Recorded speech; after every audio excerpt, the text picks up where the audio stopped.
Olá, você, estamos chegando. O Maranhão no Campo de hoje vai mostrar como foi o lançamento do programa Garantia Safra, de apoio à agricultura familiar contra os efeitos climáticos. Outra boa notícia, a AGERP está capacitando seu corpo técnico para prestar assistência a agricultoras maranhenses. No estúdio, uma entrevista com Pedro Rocha Neto, superintendente de Planejamento e Desenvolvimento Econômico da SEDEP. Você vai ver também a agenda com o calendário dos eventos das principais feiras agropecuárias do Maranhão.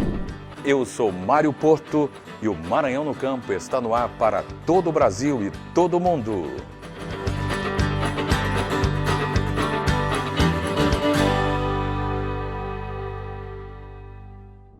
E a gente começa o Maranhão no Campo mostrando os detalhes do lançamento do programa Garantia Safra, de apoio à agricultura familiar contra os efeitos climáticos. O programa abrange 217 municípios maranhenses, dividido em 3 regiões. Por meio do programa, em caso de perdas de produção por conta do clima, os agricultores familiares podem receber um benefício de aproximadamente R$ 1.200 por agricultor. O programa Garantia Safra 2023-2024 vai atender aos 217 municípios maranhenses divididos em 3 regiões. A iniciativa lançada pelo governo do estado é para fortalecer a agricultura familiar, especialmente pelos prejuízos causados na produção agrícola por conta dos efeitos climáticos. Neste ano, 70 municípios enfrentaram problemas devido ao excesso de chuvas. Esse programa é extremamente importante para o agricultor e a agricultora, porque dá uma segurança, sobretudo àqueles mais vulneráveis, de serem protegidos em razão de variações climáticas muito fortes. Ou muita chuva, ou escassez de chuva, pode causar perda de produção. E o programa visa exatamente proteger aqueles que mais precisam em razão de situações como essa. Que, aliás, esse ano nós vimos, 70 municípios tiveram perdas e impactos por conta do excesso de chuva no estado do Maranhão. Então é para proteger as pessoas mais vulneráveis em cada um desses municípios que esse programa existe. O programa foi criado em 2002 e é uma ação do Programa Nacional de Fortalecimento da Agricultura Familiar, o PRONAF, para ajudar os agricultores familiares mais vulneráveis caso tenham perdas por seca ou chuva. O Garantia Safra é um programa que vem a atender esse agricultor, no sentido de que hoje nós estamos aí passando por diversos intempéries, nós estamos aí com as dificuldades climáticas, e esse agricultor familiar, caso tenha perda de produção, ele pode receber o benefício Garantia Safra, que hoje está em torno de R$ 1.200. Para participar, cada município maranhense deve ter no mínimo 50 inscrições. Em caso de perdas de produção em razão das mudanças do clima, o agricultor beneficiado receberá uma parcela única de R$ 1.200. No total, serão destinados cerca de R$ 13 milhões em benefícios aos agricultores familiares que comprovarem perdas de produção. Essas 15 mil contas é para estimular os prefeitos, os secretários de agricultura, os agricultores familiares como todo do nosso estado, a se inserirem, a se cadastrarem. Porque se na safra 23-24 houver uma intempérie como houve nesse ano, os agricultores estão protegidos. Uma outra boa notícia é que a AGERP está capacitando seu corpo técnico para prestar assistência às agricultoras maranhenses. Ao todo, serão 30 cursos para qualificar mais de 300 mulheres em todo o Maranhão. A reportagem de Márcia Carvalho.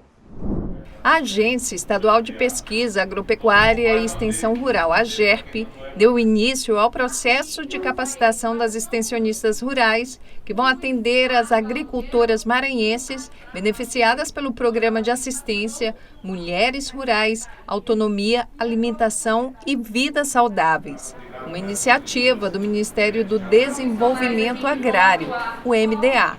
Essa capacitação é um marco na assistência técnica, não só no Maranhão, como no Brasil como um todo. Então, foi lançado um edital de chamamento público, entidades públicas e privadas concorreram e se habilitaram para fazer a execução do Ater Mulher, que consiste em fazer a assistência técnica a mulheres da zona rural do Maranhão. E essa capacitação tem como objetivo o quê? Qualificar esse corpo técnico. Uma das exigências da Anater é que esse corpo técnico seja composto por mais de 50% de mulheres. Serão ao todo 30 cursos para qualificar mais de 300 extensionistas em todo o Maranhão. Entre as cidades maranhenses classificadas pelo programa estão Caxias, Timon, Codó, Presidente Dutra, São João dos Patos e Colinas. O governo do estado vem promovendo essas capacitações junto com o governo federal, no sentido de, através dessas capacitações, realmente promover o empoderamento da mulher, a sua individualização e, acima de tudo, a sua entrada no mercado de trabalho, que seja permitido a sua entrada no mercado de trabalho. Com 50 milhões de reais em investimentos, o programa Ater Mulher vai atender as agricultoras durante 2 anos em todo o país. A meta é promover a autonomia financeira às agricultoras familiares, quilombolas, ribeirinhas, indígenas, aquicultoras e mulheres de comunidades tradicionais. É importante porque mulheres do campo, muitas mulheres vivem em situação de vulnerabilidade social, então vem essa formação toda, né, esse conteúdo social para a gente estar transformando a realidade e levando informação para essas mulheres que tanto precisam. Muitos não têm informação, outras vivem em situação isolada. Então, essas mulheres que estão isoladas ali naquela zona rural, naquele município, às vezes não sabem o que está acontecendo, né, de políticas públicas para essas mulheres. E hoje a gente recebe para o nosso bate-papo no estúdio Pedro Rocha Neto, Superintendente de Planejamento e Desenvolvimento Econômico da SEDEP. Bom dia, doutor Pedro. Seja bem-vindo ao Maranhão no Campo. Bom dia, Mário, bom dia, telespectadores. Estamos aqui com muito prazer, nesse horário onde se fala do Maranhão rural, do Maranhão, do agronegócio também, do pequeno negócio, do pequeno agricultor. E a chance que nós estamos aí tendo brevemente de ofertar para as iniciativas de verticalização da produção agrícola, ou seja, a plantação, a base, a produção do grão, a produção do cereal e depois o seu processamento em indústrias que serão incentivadas na zona de processamento e exportação. E aí, doutor Pedro, a gente vai dar um salto economicamente, porque essa zona, essa ponte para a exportação do nosso produto é um anseio, né, dos pequenos, médios e grandes produtores. É verdade. O programa de ZPS, Zona de Processamento e Exportação, já tem mais de 20 anos. 20 anos atrás, a gente já procurava, no Maranhão também, implantar aqui uma ZPE. Eu mesmo, quando fui secretário de Indústria e Comércio, há algum tempo atrás, tinha a missão de tentar implantar uma ZPE, que é um distrito industrial incentivado, e na primeira versão a ZPE se localizava muito próximo ao Porto do Itaqui, aqui na ilha de São Luís. Esse projeto depois não prosseguiu e terminou sendo cancelado, e hoje o Maranhão abre um novo espaço a partir do terreno que foi também um terreno que foi doado à Petrobras, e a Petrobras que ia aqui implantar uma refinaria de 600 mil barris de petróleo por dia. Esse projeto se frustrou e essa área ficou aí por 10 anos esperando o que fazer. O governador Brandão recentemente decidiu, há um ano e pouco, decidiu colocar nessa área, que é uma área espetacular, uma área excelente, e a localização também muito estratégica, ele decidiu implantar ali uma zona de processamento e exportação, que é uma área muito bem estruturada. Quer dizer, nós temos o dever e a obrigação de oferecer aos futuros industriais, tanto pequenos quanto grandes ou médios, toda a infraestrutura necessária para ele se implantar lá com grande vantagem. Não só a questão do custo da área, da terra, como o acesso à infraestrutura de telecomunicações, à infraestrutura de transporte, à infraestrutura de energia elétrica com boa qualidade, enfim, toda a parte que é necessária para ele se desenvolver bem. Há também uma área na zona de processamento e exportação que são zonas alfandegadas, as zonas que são de uso exclusivo da Receita Federal do Brasil. Por quê? dentro das zonas de planejamento de exportação, há uma suspensão de todos os impostos federais e isenção dos impostos estaduais. As pessoas as empresas que produzem ali, exportando esse produto para qualquer país, a zona de planejamento de exportação ela é considerada como se fosse um país estrangeiro. Para o pessoal da Receita Federal, da alfândega, eles chamam isso de zona primária. E é ali como se fosse, então, uma fronteira entre o Brasil e outro país. Ali dentro vai haver toda a prestação de serviço da Receita Federal necessária ao desembaraço dessa mercadoria. Tanto a que vai para o exterior, como a importação que vem de qualquer país vai ser também desembaraçada e controlada dentro da própria ZPE. Isso é uma grande vantagem também aí de redução da burocracia e redução do tempo, não é, que é gasto, geralmente um tempo bastante grande, no despacho aduaneiro. Doutor Pedro, o Maranhão é um estado estratégico. Nós temos o segundo maior porto mais profundo do mundo. Então, isso favorece, acho que o Maranhão sai na vantagem para poder realmente ampliar o corredor de exportação. Sem dúvida alguma, a ZPE ela encontra exatamente a sua viabilidade maior na qualidade dos serviços portuários que hoje são prestados pelo Porto do Itaqui. A grande profundidade é outro fator importante de vantagem. Por quê? Porque os navios, quanto maiores serão os navios que demandam os países mais distantes, os fretes caem vertiginosamente. Para cada 100 mil toneladas de carga, o frete pode reduzir a mais de 30%. Então, há uma espécie de encurtamento, de compressão da distância geográfica. A gente está, por exemplo, distante da China, por exemplo, e competimos com o minério de ferro que sai da Austrália para a China, que é muito mais próximo do que o Itaqui. Mas o navio que sai daqui da Ponta da Madeira, que é o terminal privativo da Vale, ele pode levar 450 mil toneladas. E esse navio pode, então, cobrar fretes bem mais baratos, até a China, numa viagem única de mais de 30 dias, mais 40 dias. E isso possibilita que a China importe minério daqui do Brasil em condições de competição com países muito mais próximos, como a Austrália. O porto do Itaqui ele tem se desenvolvido muito. Por último, há também terminais privativos que foram feitos, construídos. O mais recente deles, o mais notável deles, é o terminal privativo da Suzano, que dali ela tem a operação de navios que vão levar a celulose que é produzida em Imperatriz e vem aqui de trem com a ferrovia Carajás até chegar no porto do Itaqui. Então, essa logística, essa multimodalidade, eu não diria nem intermodalidade, eu diria multimodalidade, porque nós temos rodovias boas, ferrovias boas e um porto, que é um porto excelente, que é o Porto do Itaqui.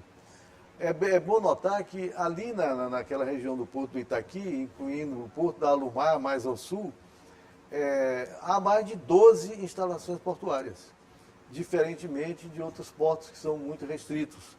E há uma grande possibilidade de expansão. O governador Brandão, essa semana passada, já anunciou a ampliação e a construção de mais 5 berços, são 5 locais de atracação de navios de grande porte no Itaqui. E então são boas notícias, inclusive o governo Brandão tem trabalhado muito nessa questão da logística, por exemplo, resolvendo um problema crônico que nós tínhamos aqui no Maranhão com as estradas na Serra do Penitente, por exemplo. E foi solucionado ali 120 quilômetros, onde se escoou a produção de grãos e tudo. Os produtores agradeceram muito, porque era algo que eles estavam fazendo por conta própria, mas só remediando e finalmente foi resolvida essa questão e outras mais. Perfeitamente. Eu acho que esse é um problema fundamental, né? Aqui nós estamos falando de depois escoar a produção industrial que vai ser feita dentro de uma zona especial. Mas ela precisa, tanto quanto a produção de soja no sul, ela precisa também, entre o local da produção e a exportação, que é a porta de saída, aeroporto, porto, ela precisa ter uma logística bastante perfeita e azeitada e barata, viável, com qualidade também. No caso da ZPE de São Luís, que será localizada em Bacabeira, embora tenha essa distância de 60 quilômetros entre a área de industrialização e o porto, nós temos uma logística bastante fácil de operar, porque temos ali ao lado da própria área da ZPE Futura, nós temos a BR-402, essa que vai no sentido do Lençóis Maranhenses, passando por Rosário e unindo a BR-135. Tem a BR-135, que é a espinha dorsal, né, da ilha de São Luís. Você tem ali a passagem ao longo da 135 de toda a energia, os linhões de 500 kV da energia de Tucuruí e outras conexões que existem com energia renovável, gerada em Paulino Neves, por exemplo, através de aerogeradores que estão implantados ali.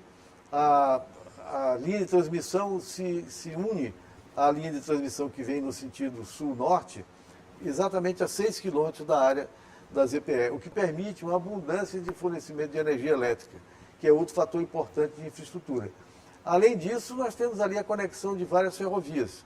A ferrovia a antiga São Luís Teresina, que hoje Transnordestina, que é uma ferrovia já bem mais antiga e com bitola estreita, a distância entre os trilhos é de 1 metro só, enquanto que a ferrovia Carajás, que passa ao lado, é 1,60 m, mas de qualquer forma elas praticamente se juntam com a BR-135 bem no início do Campo de Perizes ainda. Então pode haver uma intermodalidade e uma troca de mercadorias, por exemplo, de commodities, porque hoje a grande chance que o Maranhão está tendo nesse processo de industrialização é você permitir que todo esse potencial que o Maranhão tem na produção agrícola do sul e que vem também no sentido norte-sul, pelo corredor do Matopiba, né, chamado Maranhão, Tocantins, Piauí e Bahia, toda essa área é uma área que tem um crescimento de produção de cereais e de grãos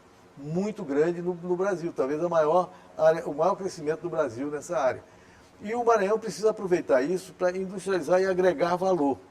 Hoje, com essa necessidade que temos de fazer uma troca do uso da energia de fontes não renováveis, com fontes fósseis, com a energia renovável, nós podemos fazer o quê? Gerar energia renovável, que o Maranhão tem muito potencial, tanto de geração de energia eólica como solar. Você está ali, utilizar essa energia para, dentro do processo produtivo, fazer o quê? Um produto verde, vamos dizer assim, como hoje nós já temos em Açailândia o aço verde, que é a siderúrgica que utiliza matéria como combustível, combustível que não é o carvão mineral, é o carvão vegetal, que, portanto, tem uma emissão de carbono considerável. Em compensação, para ele ser produzido, você tem que plantar floresta. E essa plantação de floresta é boa porque ela absorve gás carbônico. No final, o balanço entre o carbono que é absorvido pela floresta, centenas de hectares de floresta plantada, ele depois produz carvão, que na queima libera gás carbônico, mas em quantidade menor. De tal forma que uma indústria desse porte, desse tipo, ela é altamente benéfica para que a gente possa fazer, né, uma produção limpa e, como eles chamam aí, energia verde. A grande atração do mundo hoje, a grande oportunidade do mundo hoje, é você ter a oportunidade também de, além de produzir o hidrogênio verde, que é o hidrogênio que utiliza a energia de fontes renováveis, você pegar esse gás hidrogênio e fazer com que as indústrias que utilizem isso como fonte de energia e produção incorporem essa energia ao seu produto. De forma que quando a gente exportar, não vamos exportar somente o hidrogênio verde para a Europa, que é um grande mercado consumidor atual potencial, mas vamos também ter um processo de industrialização moderno, novo, já orientado para descarbonização, e com isso a gente pode agregar valor a esse produto lá fora de uma maneira extraordinária. Por exemplo, na Europa hoje, os produtos de aço que vão para a Alemanha, que ingressam na Alemanha, feitos com esse procedimento novo e essa tecnologia nova do processo de energia verde, eles têm um bônus, eles têm um prêmio, um preço adicional que já ultrapassa 3 dígitos, ou seja, numa tonelada de aço você pode ter um preço a mais do que $100 só por causa disso. Então hoje o mundo está se transformando de uma forma muito veloz e o Maranhão se prepara com isso e com a ZPE para enfrentar esse problema de forma bastante eficiente, porque as empresas que, por exemplo, podem se instalar na ZPE para produzir hidrogênio, elas podem produzir hidrogênio mais barato do mundo, porque além de ter energia aqui renovável em quantidade e qualidade suficiente, eles precisam, e isso é óbvio, de ter um custo competitivo no mercado exterior. Como há uma isenção de imposto total dentro da ZPE, tanto impostos para importar equipamentos são isentos, como para exportar os produtos também, eles podem ter um preço menor de que 30% na produção de hidrogênio em relação à média mundial. Isso é uma oportunidade única e que o Maranhão terá e vai aproveitar.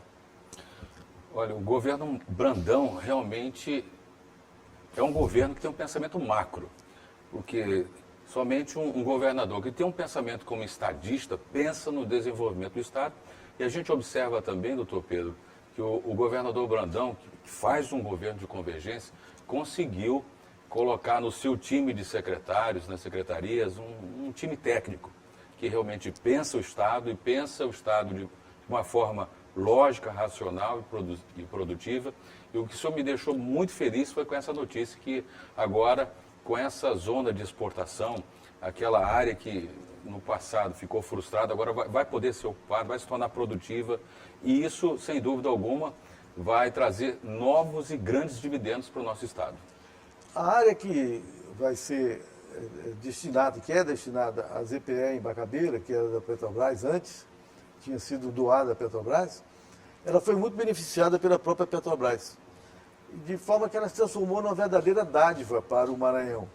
A Petrobras ali fez um trabalho de regularização do terreno, terraplanagem, drenagem, e a área é uma área enorme, é uma área de 2.000 hectares. Poucas ZPEs no mundo têm essa área. Então nós podemos localizar ali na ZPE indústrias pequenas, mas também mega indústrias que têm uma grande necessidade de área. A primeira indústria de grande porte que está definida, que vai ser implantada na ZPE, é, por coincidência, uma refinaria. Mas só que uma refinaria de pequeno porte. Ela é uma refinaria que está prevista para 50.000 barris por dia e usa uma tecnologia modular. Você vai construindo essa refinaria por partes. Ela começa com 20 barris por dia, vai para 30, chegando a 50.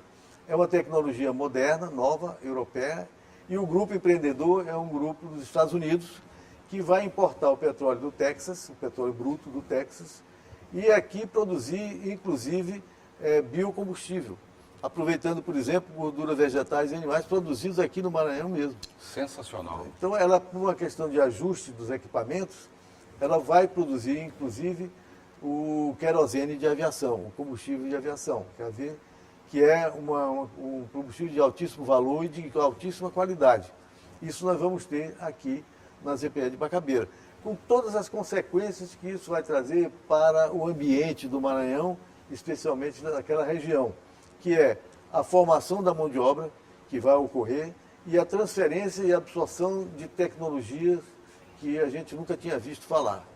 A outra perspectiva, aí também, olhando a coisa da pequena empresa, do pequeno negócio e das novas tecnologias, nós podemos não perder também a oportunidade de internalizar dentro da ZPE empresas, startups de altíssima tecnologia que podem estar em acordo com as ações e atividades de lançamento de foguetes em Alcântara, na base de Alcântara. Porque já desde o ano passado já existem empresas internacionais, multinacionais, credenciadas para utilizar a base de Alcântara em lançamentos também de última geração. São lançamentos de pequenos foguetes menores que no seu lançamento podem botar em órbita vários satélites ao mesmo tempo. Então a empresa que está inclusive mais à frente dessa tecnologia é a C6, que é uma empresa canadense que já está autorizada pelo governo federal a operar na base de Alcântara, e ela vai ter uma demanda muito grande, até porque ela vai desenvolver tecnologia aqui, vai completar o desenvolvimento de uma tecnologia de lançamento de microsatélites. São satélites que pesam menos de 100 quilos. Então, esses satélites estão se multiplicando por conta das novas tecnologias de telecomunicações. Por exemplo, a Starlink, do Elon Musk, ela tem que colocar em órbita, para poder fechar o sistema todo de comunicação para satélite, o microsatélite, ela tem que colocar em órbita 6.000 satélites. Hoje ela já tem mais de 4.000 satélites e boa parte desses satélites que falta ainda para cobrir 100% da necessidade dela, ela com certeza vai utilizar a base de Alcântara. Porque a base de Alcântara, ela, pela posição que ela tem em relação ao equador da Terra, para você lançar um foguete aqui, a economia de combustível é muito grande. E isso é visto pelas grandes empresas mundiais que vão estar certamente olhando para o Maranhão e olhando para essas novas oportunidades que vão se abrir aqui. Olha, doutor Pedro, essa entrevista nos encheu de esperança. Foi assim como realmente ativou no maranhense o modo esperança de ser, principalmente ali o pessoal de Bacabeira, de toda aquela região ali que vai ser beneficiada. A possibilidade, essa juventude, essa turma nova aí com as startups chegando, né, e essa oportunidade, inclusive o governo Brandão ampliou muito os parques industriais por todo o Maranhão. Então a gente vê que realmente o Maranhão está na rota do desenvolvimento. Sem dúvida. A vocação da ZPE no Maranhão ela é uma vocação muito ampla. Exatamente por conta dessa possibilidade de utilizar a matéria-prima que nós já produzimos aqui na região. Por exemplo, só se você pensar nessa cadeia aí do agronegócio, soja, milho, e a possibilidade de fazer esmagamento da soja com produção de óleo vegetal e outros produtos que têm demanda mundial, você pode hoje, com a nova lei das EPS que foi mudada em 2021, nós temos a possibilidade de também utilizar o produto que é feito nas EPE também no mercado interno. Como os impostos são suspensos durante o processo produtivo, se você utilizar aquela produção para colocação no mercado interno, no mercado brasileiro, é só você pagar os impostos que foram suspensos. Então, o sistema funciona dessa maneira muito prática. Produziu, o imposto só é pago, ele está suspenso, ele só é pago na ocasião em que se souber para onde foi destinado esse produto. Então, se o produto vai para o exterior, não paga nada. Se o produto vai para o mercado interno, para não haver competição injusta e predatória com as próprias empresas nacionais que não gozam desse tipo de benefício, as empresas que vendem para o mercado interno, estão localizadas na ZPE, elas pagam os impostos, normalmente. Então, daí vai a grande diferença entre uma ZPE e, por exemplo, a Zona Franca de Manaus. A Zona Franca de Manaus, ela importa todos os componentes, conjuntos, e adiciona mão de obra e tudo, produz os bens e vende tudo no mercado interno, com uma vantagem muito grande sobre outras indústrias locais que estão situadas fora daquela zona especial, daquela zona franca. Então, a ZPE não deixa de ser também uma espécie de zona franca. E ela pode atrair, como já acontece em outros exemplos, no Brasil hoje tem 2 ZPEs já funcionando. A de Pecém, no Ceará, que é um pouco mais velha, dizer assim, ou menos nova, tem mais ou menos 10 anos que ela começou a funcionar. E tem uma grande semelhança com a vocação da nossa ZPE aqui. Por exemplo, lá já existe uma siderúrgica, e junto dessa siderúrgica, muito grande, uma siderúrgica que hoje é da ArcelorMittal, junto a White Martins já fez uma planta também de fornecimento de oxigênio, dirigida à necessidade dessa siderúrgica. Entre outras indústrias que já estão colocadas lá, e o desenvolvimento de um grande polo de hidrogênio verde, um dos primeiros talvez do Nordeste. O Ceará já está na frente exatamente pegando a influência e os benefícios que as empresas podem obter vindo para a ZPE para produzir esse tipo de hidrogênio. Então, Parnaíba, por exemplo, eu citaria aqui como exemplo, como a coisa pode acontecer também dirigido para pequenas empresas, pequenos negócios. Hoje já estão funcionando dentro da ZPE de Parnaíba, que foi inaugurada em fevereiro do ano passado, só, bem aqui vizinho da gente, já tem lá 15 startups da área de informática e telemedicina e biomedicina. Por exemplo, análise de imagem de imagens de exames, né, para que diagnóstico de imagem já são feitos com software desenvolvido lá no Piauí, com um sucesso muito grande, porque esses resultados, esses laudos que são produzidos automaticamente pelo exame, não é, informatizado das bioimagens, eles são submetidos a profissionais que constatam que o diagnóstico que foi colocado está exatamente de acordo com as normas e com o conhecimento atual. Então, a margem de erro muito pequena e a rapidez com que esses exames são feitos. Isso já é fato, bem aqui vizinho, na ZPE de Parnaíba. Que maravilha. Olha, eu queria conversar mais com o doutor Pedro, porque a conversa com ele foi instigante, rendeu muito, cheia de boas notícias, a gente vendo um outro lado do Maranhão, um Maranhão em desenvolvimento. Quando o nosso amigo Biratã Silva recomendou o doutor Pedro, disse, olha, leva o Pedro que você vai ver, ele está cheio de boas notícias para a gente. E realmente, muito obrigado, doutor Pedro Rocha Neto. Mande um abraço fervoroso ao nosso ex-governador Zé Reinaldo, e foi um grande governador também no nosso Maranhão. Com certeza. E todo o pessoal da secretaria. Lá, trabalhar com o Zé Reinaldo é realmente uma coisa fantástica, porque ele está sempre olhando na frente. Olhando na frente. E a ZPE é uma coisa que é o futuro. Uma coisa que é um investimento que o Estado está se comprometendo a fazer com a instalação dessas infraestruturas, mas em relação à capacidade de emprego e a multiplicação dos investimentos é uma coisa fantástica. Nós estamos prevendo que nos primeiros 5 anos da ZPE a gente possa colocar ali empreendimentos acima de 15 bilhões de reais, com mais de 30 mil empregos diretos e indiretos. Uau. E a gente já está, eu estou ouvindo tudo isso e vislumbrando, olhando lá na frente.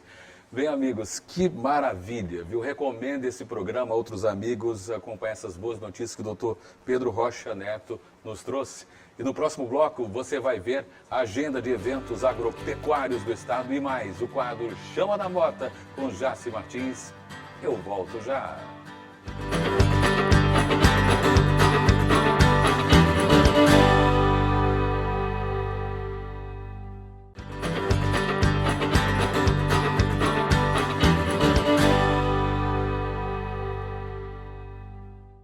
Estamos de volta com o Maranhão no Campo e agora vamos à nossa agenda com o calendário dos eventos das principais feiras agropecuárias que acontecem no estado. É com você, Jaci Martins. Alô, minha vaqueirama! Prepara o chapéu e a bota que o nosso calendário de eventos agropecuários já começou. Em Itapecuru está acontecendo a Expoíta, que vai até amanhã, 15 de outubro. Lá no Maracanã vai ocorrer mais uma edição da tradicional Festa da Jussara, que começa amanhã, dia 15 de outubro, e vai até o dia 5 de novembro. Em Santa Rita acontecerá a Feira Agropecuária dos Produtores Rurais, de 20 a 22 de outubro. Agora, para você que é apaixonado por vaquejada e cavalgada como eu, atenção nessas datas de agora, hein? Neste final de semana está acontecendo em Arame a 16ª Vaquejada do Parque Santo Antônio, que começou dia 11 e vai até este domingo, dia 15. Lá em Paulo Ramos teremos a 2ª grande cavalgada da Arena Rancho do Vale, dia 22 de outubro. Já em Santa Helena, teremos a 2ª Vaquejada do Parque Henrique Freitas, de 9 a 12 de novembro. E em São José de Ribamar vai acontecer a 5ª grande vaquejada do Parque João e Maria, de 29 de novembro a 3 de dezembro. E lá em Graçaranha, a vaquejada vai ficar por conta do Parque J. Silvestre, de 15 a 17 de dezembro. Então se preparem, vaqueiros, que vem muita vaquejada boa aí para fazerem valer o boi e bater sim as de vocês, hein? Valeu, Jace. E o Maranhão no Campo está chegando ao fim. Lembrando que todo sábado, às 8 horas da manhã, a gente tem um encontro marcado pela TV Assembleia, canal 9.2, simultaneamente também pelo nosso canal no YouTube e nas redes sociais. A reprise vai ao ar aos domingos, às 8 horas da manhã. Eu agradeço a você pela audiência fiel e multiplicadora e nunca se esqueça que o impossível é quase sempre o que não se tentou. Um forte abraço para você e força sempre!